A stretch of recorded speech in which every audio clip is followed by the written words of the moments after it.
Andy Lipton, and welcome to Leading the Break. Today we have a new segment in our series, The Big Assist, Athletes Helping Others. Our guest today is Satou Sabally, a basketball player with the Dallas Wings of the WNBA. You've done a lot of things to help others, in the community, charitable work. Let's start off with something new. You're one of the 12 WNBA players participating in Voice in Sport.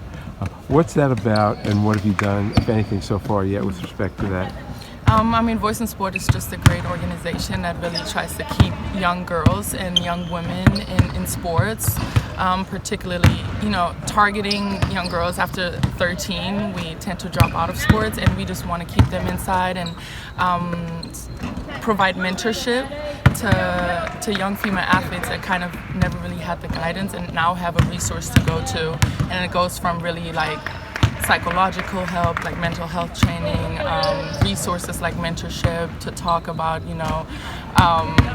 periods during, your cycle and menstruation during athleticism and athletics. And I think that's just a great way of giving back with your own knowledgeable expertise, but then also working with professionals from Voice in Sport who provide, detailed and really clinical knowledge to everything that you talk about. So it's been great. I've had a few sessions now with some girls, and great feedback. It's always on Zoom, and it's for free, and it's just a great way to, stay connected with some Oregon athletes and some athletes from Eugene that have then, heard about it, and then you contact trainers and they just sign them up, and it's just a great way of staying in touch with the younger generation. So I actually love Voice in Sport, and the founder, Stephanie Strack, she's doing an amazing job.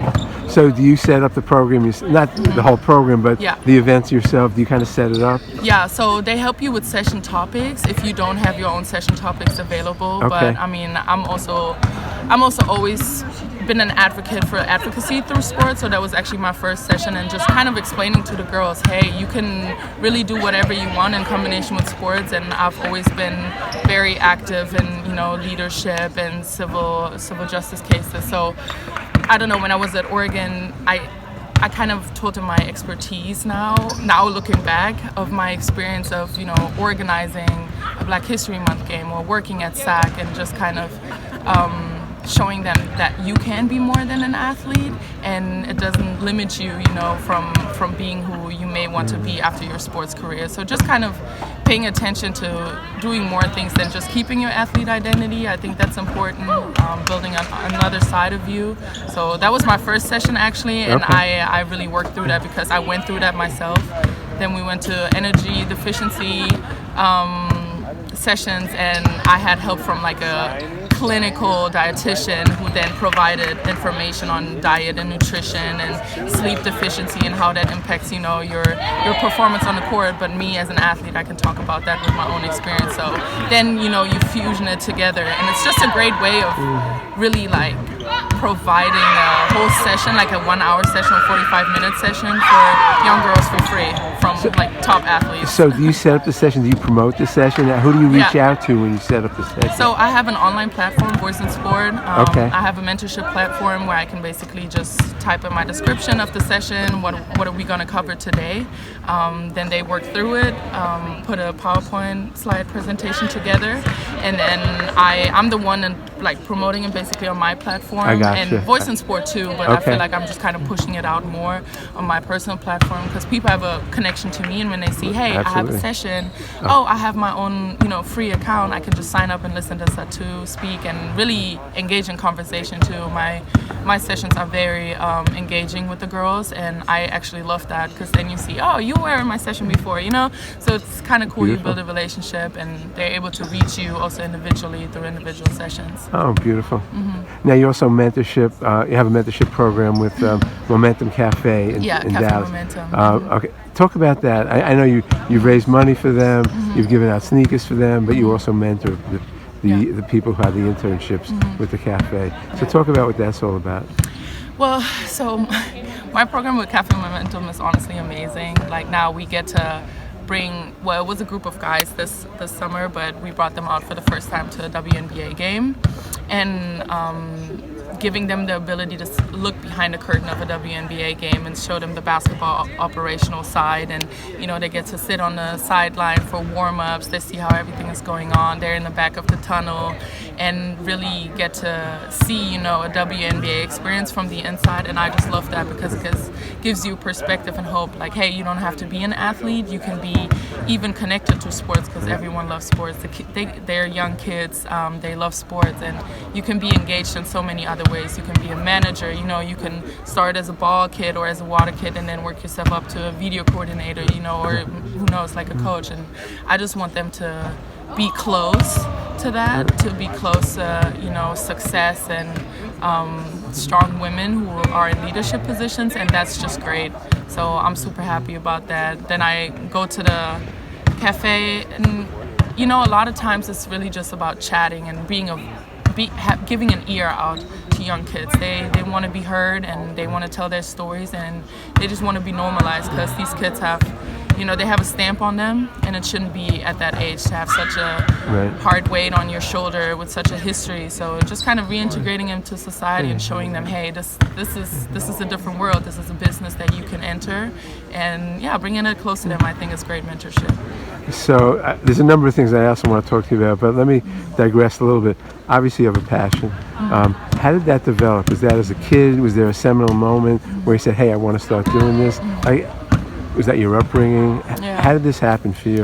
I would say my upbringing as a multi-generational child, and growing up in the Gambia, west coast of Africa, with an African dad, with a German mother in Germany, but then also being born here in America, and kind of traveling a lot while I was younger and seeing a lot of things, being exposed to a lot of things, made me early on aware, I would say, and that awareness really drove me to, hey, I can speak up. Why not? Like, I feel like I've always been an outspoken kid, but the first thing you need is knowledge. So education has been very important. So for me, it starts with awareness, educating yourself on the topic, and then actually doing something, because you can care. You can say you care, but not really do it. Put it into action. So that's not really my thing to do. But I think school is important. So Cafe Momentum also has a program where they can finish their high school, coming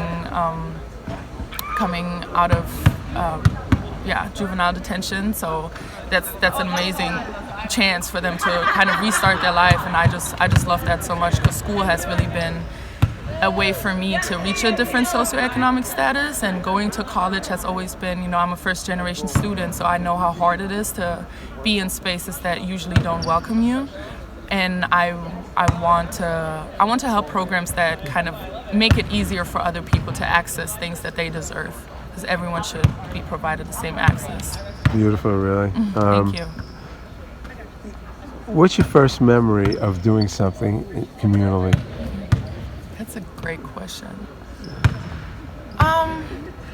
It goes back to when you're a kid and you help, let's say you help a disabled person. I grew up in the city. You help a disabled person on the street, crossing the street, because they might look like they need help. You ask, hey, are you okay? And if they don't need your help, then you don't. You ask if people want help first before you just actively go in and try to solve things. So it starts as a kid, but then I don't know, when I was older, I would say really in Oregon, because they really made an emphasis on communal work. So we actually went to I think a domestic violence shelter for women, and we packed a bunch of products for them. And I think, oh, that is so easy. That just took 2 hours of my time, but I just did really something good for women who go and seek help in a shelter. And they need some hygiene products. Something little like that just made me really, okay, I can be so impactful. And then, I've always been engaged in student athlete groups and stuff. So I don't know, I feel like it's normalized to me now. Well, it's true. Little acts of loving kindness really, in the old days, they talk about walking the elevator across the street, but it really is important. Yeah, it really is. And Jordan Brand, they also give me an allotment also to give back. And I know how it is not to grow up. A lot of things, a lot of shoes, sports bras cost $60. That's expensive. So some things that you can use for practice, like sports bra for girls, are super important. Tights, that's all things that when I was younger, I kind of needed more of it.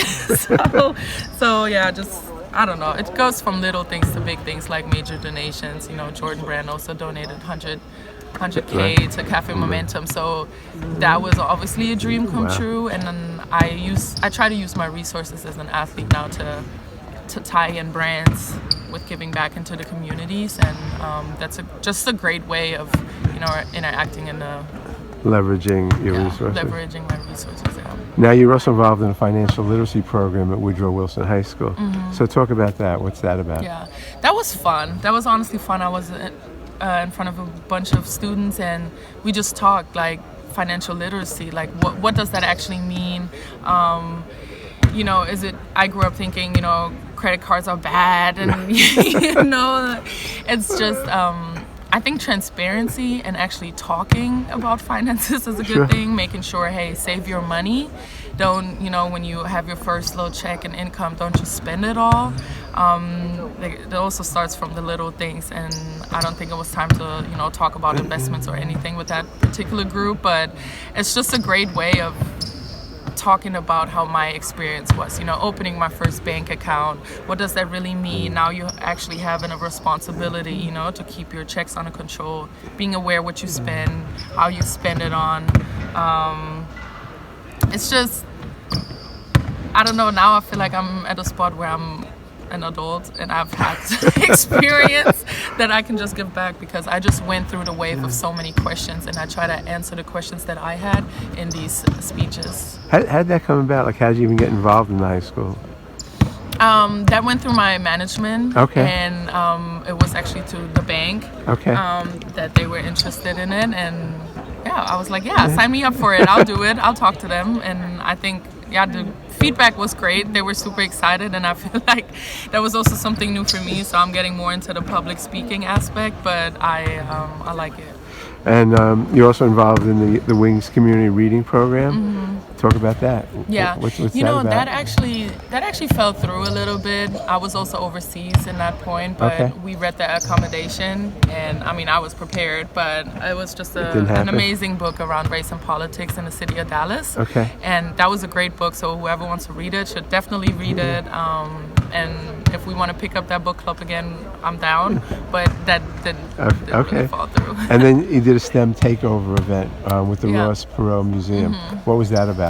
That was amazing. We just got the girls out in a STEM school, so they focus, you know, on math classes, physics classes, chemistry classes, and I love school, like I already said. Like, I loved my educational route, but we just got them out to play. Like, we did a bunch of games with them. We spoke to them, and just being a presence and showing leadership in the community is good. So for these young girls to see, hey, okay, I'm in a STEM school, but I can still, you know, do sports, because they haven't really been exposed to a lot of female athletes, like you could tell.